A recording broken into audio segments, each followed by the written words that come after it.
क्या तुम बता सकते हो कि ऐसा क्यों होता है कि कोई स्टूडेंट 5-5 घंटे किताब के सामने बैठा रहता है, वो नोट्स बनाता है, हाईलाइट करता है और अपनी नींद कुर्बान करता है, फिर भी रिजल्ट वाले दिन वो सिर्फ एवरेज ही रह जाता है। और वहीं दूसरी तरफ एक लड़का है जो शायद तुम्हारे आधे टाइम की पढ़ाई नहीं करता होगा, वो गेमिंग भी करता है, दोस्तों के साथ घूमने भी जाता है, साथ ही वो कभी स्ट्रेस भी नहीं दिखाता, लेकिन जब रिजल्ट आता है तो वो हमेशा की तरह टॉप कर जाता है। हम सोचते हैं कि यार उसके पास तो गॉड गिफ्टेड ब्रेन है या उसका IQ हाई है, लेकिन हम सभी लोग रॉन्ग हैं, क्योंकि साइंस कहता है कि बोर्ड्स या कॉम्पिटिटिव एग्जाम्स में टॉप करने के लिए तुम्हें हाई IQ की जरूरत नहीं है, तुम्हें बस अपने ब्रेन का सही यूज करना आना चाहिए। जस्ट लाइक एनो कोजी। अगर तुमने क्लासरूम ऑफ द एलाइट देखा है तो तुम उसे बहुत अच्छे से जानते होगे। अब देखो, प्रॉब्लम तुम्हारी मेहनत में नहीं है, प्रॉब्लम ये है हार्ड वर्क के नाम पर अपने दिमाग को थका रहे हो, ट्रेन नहीं कर रहे हो। इसीलिए आज मैं तुम्हें कोई चीप मोटिवेशन नहीं देने वाला हूँ। आज हम बात करेंगे प्योर साइंस की, वो टेक्निक्स जो दुनिया के टॉप 1% स्टूडेंट्स, IITians और अदर्स कॉम्पिटिटिव एग्जाम्स के स्टूडेंट्स यूज करते हैं। एंड ऑल्सो एनो कोजी की भी बहुत सारी टेक्निक्स जो तुम्हारी पढ़ाई में सबसे ज्यादा हेल्प कर सकती हैं। इसीलिए अगले कुछ मिनट के लिए मेरे साथ आराम से बैठ जाओ और मैं तुमसे प्रॉमिस करता हूँ कि इस वीडियो के बाद तुम्हारा पढ़ाई करने का नजरिया ही पूरी तरीके से बदल जाएगा। Chapter 1, the illusion of competence.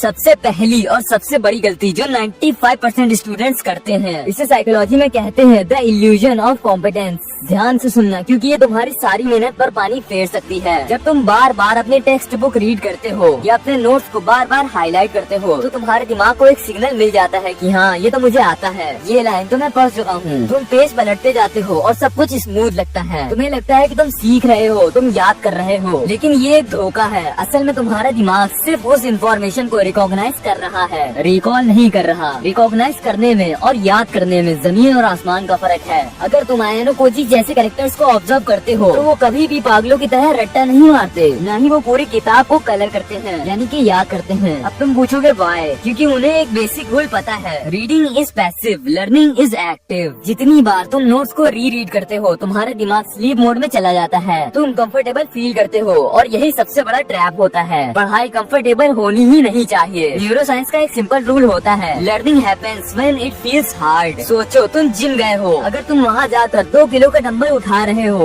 जिसमें तुम्हें कोई जोर नहीं लगाना पड़ रहा, तो क्या तुम्हारी मसल ग्रो होंगी? ऑब्वियसली नहीं। मसल तब बनती है जब तुम हैवी वेट उठाते हो, जब तुम्हारी बॉडी कांपती है और वो स्ट्रगल करती है वेट को उठाने में। और यही सेम लॉजिक तुम्हारे ब्रेन का भी है। ब्रेन भी एक मसल की तरह काम करता है, और सिर्फ पढ़ते वक्त तुम्हारा दिमाग जोर नहीं लगाता। अगर तुम्हें याद करने में तकलीफ नहीं हो रही है तो समझ लेना तुम पढ़ाई नहीं कर रहे हो, तुम सिर्फ अपना टाइम वेस्ट कर रहे हो। तो अब इसे चार्ज कैसे करें, इस फ्लो को तोड़े कैसे? आज से और अभी से पैसिव रीडिंग बंद करो और अपने आज से इंट्रोड्यूस करो एक्टिव रिकॉल। ये टेक्निक इतनी ज्यादा पावरफुल है कि साइंटिफिक स्टडीज में इसमें बाकी सारे मेथड यानी कि माइंड मैपिंग, री रीडिंग, हाईलाइटिंग सबको बीट किया है। इसका सिंपल प्रोसेस होता है, इसे ध्यान से नोट कर लो। स्टेप 1, कभी भी पढ़ो या कोई भी सब्जेक्ट पढ़ो। लेट्स से फिजिक्स का एक कॉन्सेप्ट पढ़ा या हिस्ट्री का एक पेज। स्टेप 2, अब किताब बंद करो कम्प्लीटली। एंड स्टेप 3, अपनी आंखें बंद करो और साइड में एक ब्लैंक पेपर रखो। स्टेप 4, अब अपने दिमाग से पूछो कि मैंने अभी क्या पढ़ा और मैं उसे इस पेपर पर कैसे एक्सप्लेन कर सकता हूँ। यही वो मोमेंट है जहाँ तुम्हारा ब्रेन इन्फॉर्मेशन को ढूंढने के लिए स्ट्रगल करेगा, वो फ्रस्ट्रेट होगा, और वही स्ट्रगल, वही फ्रस्ट्रेशन तुम्हारी असली पढ़ाई है। अब आगे से पढ़ाई करते वक्त बस एक बार मेरे कहने से इस मूव को ट्राई जरूर करना। ये लिटरली प्रैक्टिकल है और 100% वर्क करता है। टॉपर स्टूडेंट्स एग्जाम हॉल में आंसर इसीलिए लिख पाते हैं क्योंकि उन्होंने घर पे उस आंसर को याद करने की प्रैक्टिस की थी, सिर्फ उसे रीड नहीं किया था। उन्होंने उस फ्रस्ट्रेशन को पहले ही फेस कर लिया था। Chapter 2, hacking the forgetting curve. अब मान लो कि तुमने चैप्टर 1 फॉलो किया और तुमने एक्टिव रिकॉल को यूज करके कॉन्सेप्ट को दिमाग में बैठा लिया, लेकिन यहाँ एक कड़वा सच है जो तुम्हें एक्सेप्ट करना पड़ेगा। तुम इंसान हो, कंप्यूटर नहीं। तुम्हारा दिमाग इन्फॉर्मेशन स्टोर करने के लिए ही नहीं बल्कि इन्फॉर्मेशन को डिलीट करने के लिए भी डिजाइन हुआ है। साइंस कहती है कि जब तुम कोई नई चीज सीखते हो तो अगले 24 घंटे के अंदर तुम उसका 70% भूल जाते हो और एक हफ्ते बाद सिर्फ 10% या 20% ही याद रहता है। इसी वजह से एग्जाम की एक रात पहले रट्टा मारने वाले स्टूडेंट्स फेल हो जाते हैं या बस एवरेज रह जाते हैं। और इस फिनोमेना को कहते हैं the Ebbinghaus forgetting curve. 19th century में एक जर्मन साइकोलॉजिस्ट हार्मन एम्ब्लिगस ने ये प्रूव किया था कि मेमोरी वक्त के साथ एक्सपोनेंशियल रेट गिराती जाती है, यानी कि वक्त के साथ याद रखने की पावर कम होती जाती है। तो अब सवाल ये है कि इसे रोका कैसे जाए? क्या कोई तरीका है जिससे हम इस डिलीटिंग प्रोसेस को इंटरप्ट कर सकते हैं? तो इसका जवाब है हाँ, और इस टेक्निक का नाम है स्पेस्ड रेपुटेशन, जिसे ज्यादातर स्टूडेंट्स जानते होंगे बट वो इसे गलत तरीके से यूज करते हैं। ज्यादातर स्टूडेंट्स गलती ये करते हैं कि वो एक ही दिन में एक सब्जेक्ट को 5 घंटे पढ़ते हैं और फिर अगले 10 दिन तक उसे छूते तक नहीं है। और ये सबसे ज्यादा गलत तरीका है। ब्रेन को चीजें तब याद रहती है जब उसे बार बार याद दिलाया जाए, लेकिन एक स्पेसिफिक टाइम गैप के साथ। तो अब तुम पूछोगे कि स्पेस्ड रेपुटेशन को अप्लाई करने का प्रैक्टिकल फॉर्मूला क्या है, तो इसे हम कहेंगे द 1-3-7 रूल। इसे ध्यान से सुनना, ये तुम्हारा रिवीजन शेड्यूल बदल देगा। Step 1, immediate review.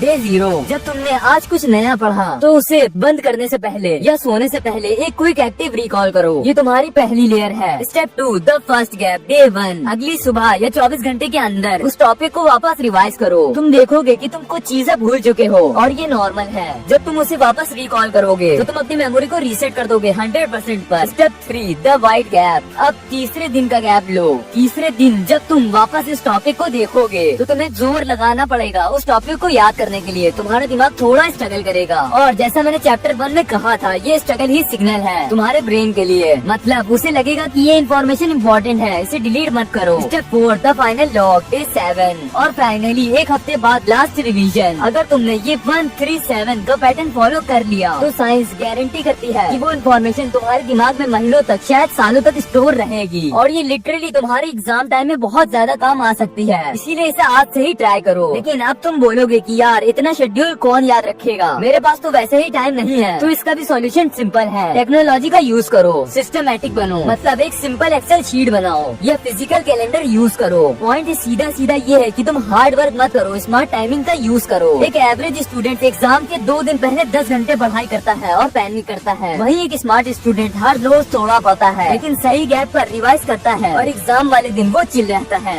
लेकिन ये सब तभी काम आएगा जब तुम्हारा फोकस शार्प हो। अगर पढ़ते वक्त तुम्हारा दिमाग 10 जगह भटक रहा है तो न ही तुम एक्टिव रिकॉल का यूज कर पाओगे और न ही स्पेस्ड रेपुटेशन का। इसीलिए अगला चैप्टर ध्यान से सुनना। Chapter 3, the dopamine war. सच बताओ, क्या कभी ऐसा हुआ है कि तुमने सोचा हो कि बस 5 मिनट रील देख लूं, फिर पढ़ूंगा, और वो 5 मिनट कब 2 घंटे बन गए तुम्हें पता भी नहीं चला। जब तुम फोन रख कर फाइनली बुक खोलते हो तो अचानक पढ़ाई की दुनिया सबसे ज्यादा बोरिंग चीज लगने लगती है। तुम्हारा दिमाग चीख चीख कर कहता है कि वापस फोन उठा लो। तुम्हें लगता है कि ये लेजीनेस है, तुम्हें लगता है कि तुम्हारे अंदर डिसिप्लिन की कमी है, लेकिन तुम गलत हो। ये डिसिप्लिन की कमी नहीं है, ये न्यूरोकेमिस्ट्री का खेल है और इस केमिकल का नाम है डोपामिन। डोपामिन वो केमिकल है जो तुम्हें प्लेजर फील कराता है या तुम्हें किसी चीज के लिए इंस्पायर करता है। प्रॉब्लम ये है कि तुम्हारा फोन, सोशल मीडिया और वीडियो गेम्स ये सब हाइपर स्टिमुलेट है। ये तुम्हारे दिमाग में बाल की तरह डोपामिन रिलीज करते हैं। जब तुम 1 घंटे तक रील्स स्क्रॉल करते हो तो तुम्हारा डोपामिन लेवल बहुत ही ज्यादा हाई हो जाता है। पढ़ाई एक लो स्टिमुलेशन एक्टिविटी है, इसमें डोपामिन धीरे धीरे और कम रिलीज होता है। तो जब तुम हाई डोपामिन यानी कि रील्स से लो डोपामिन यानी कि बुक्स पर शिफ्ट होते हो तो तुम्हारा ब्रेन उसे रिजेक्ट करने लगता है। उसे लगता है कि इसमें तो मजा ही नहीं आ रहा है, बस मैं 10 मिनट फोन देख लूं। और ऐसा इसीलिए होता है क्योंकि तुम्हें फोन देखने से बहुत ही हाई अमाउंट में डोपामिन मिलता है एंड इसीलिए इसमें इवन तुम्हारी विल पावर भी काम नहीं करती। तो अब तुम पूछोगे कि सोल्यूशन क्या है, फोन फेंक दे या सन्यासी बन जाए? तो मेरे भाई नहीं, इसका एक प्रैक्टिकल एग्जांपल मैं तुम्हें बताता हूँ जो है डोपामिन रीसेट। इसे हम कहेंगे द 10 मिनट्स बॉर्डम रूल।